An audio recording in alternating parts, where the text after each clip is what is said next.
Le bois demain, d'abord c'est une espèce de un propos redondant puisque le bois est du fait du long terme de la forêt qui se projette à 30, 35 ans, 40 ans, parfois beaucoup plus lorsqu'il s'agit de chênes par exemple, c'est 100 ans.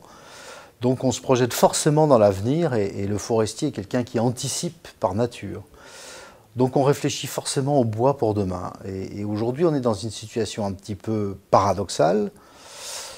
Puisqu'on traverse, comme tous les secteurs d'activité, une crise financière, économique, sociale, etc. De surcroît, nous avons eu le malheur de subir 2 tempêtes historiques en 10 ans, ce qui a largement pénalisé et détruit une grosse partie de notre forêt. Par conséquent, on est à court terme dans un trou. Mais en même temps, on a des perspectives qui sont excellentes pour le bois, qui n'ont jamais été aussi bonnes depuis très très longtemps, que ce soit sur le plan de l'énergie, le bois construction, la réduction des gaz à effet de serre avec le stockage de carbone.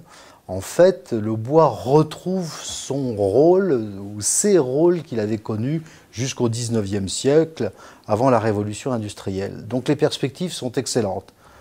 Maintenant, à court terme, il faut qu'on rebâtisse la forêt, qu'on la replante, qu'on la reconstruise, qu'on la rétablisse. Et c'est ce à quoi les forestiers s'astreignent aujourd'hui. Et le fait d'avoir comme ça des perspectives bonnes nous donne un peu confiance dans l'avenir et va nous aider à passer cette étape un peu difficile à la suite de la tempête Klaus.